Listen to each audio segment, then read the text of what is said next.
వైద్య రంగంలో కూడా అనేక సమూల మార్పులు జరుగుతున్నాయి.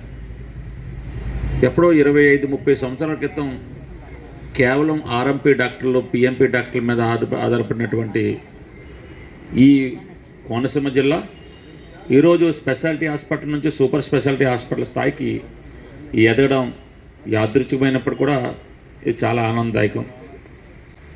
ఈరోజు అమలాపురంలో ఇప్పటికే అనేక హాస్పిటల్ ఉన్నాయి.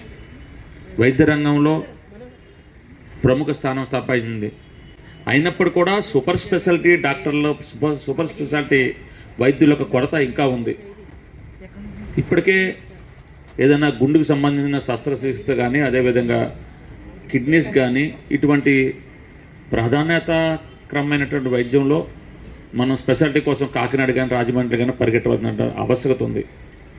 మనందరూ తెలుసు, డాక్టర్ శ్రీమన్నారాయణ గారు మాకు ప్రత్యేక అనుభవం ఉంది, ప్రత్యేక అనుబంధం ఉంది.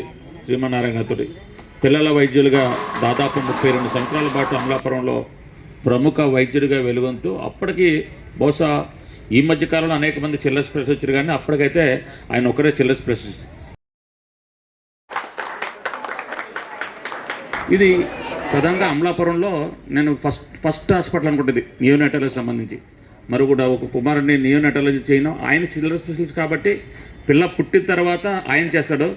పిల్ల జన్యు లోపాలతో పుట్టినప్పుడు కానీ, లేకపోతే ప్రీమెచ్యూర్డ్ డెలివరీ కానీ జరిగినప్పుడు వాళ్ళకి ఏ విధమైన ట్రీట్మెంట్ చేయాలన్నది ఇప్పుడు వాళ్ళ అబ్బాయి గారు ఈరోజు ఈ హాస్పిటల్ ప్రారంభిస్తున్నారు. వారికి నా యొక్క అభినందన తెలియజేసుకున్నాను. అదేవిధంగా మరో కుమారుడిని యూరాలజిస్ట్, ఇది కూడా ప్రత్యేకమైన విభాగం. దానికి కూడా ఇవాళ స్పెషలిస్టులు మనకు అమలాపురంలో ఉన్న నిజంగా చాలా ఆనందదాయకం. అదే ముఖ్యంగా ఒక ఎక్కడో యూకేలో, లండన్లో జరిగే మనము ఉన్నత వైద్యము, ఉన్నత విద్య అని వింటూ ఉంటాము. అది అందరికీ అందుబాటులో ఉండాలి. ఎక్కడికో పెద్ద పెద్ద సిటీల్లో కాకుండా మన ఊళ్ళో కూడా అక్కడ ఏదో చాలా గొప్పగా చేస్తారు తప్ప, అంటే అక్కడే జరుగుతుందని కాదు.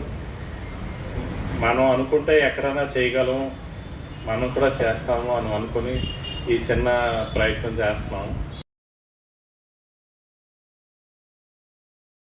అడ్వాన్స్డ్ ఎక్విప్మెంట్ తోటి దాంతో స్టార్ట్ చేయడం అయితే జరిగింది. విత్ నేనటల్ ట్రాన్స్పోర్ట్ కూడాను.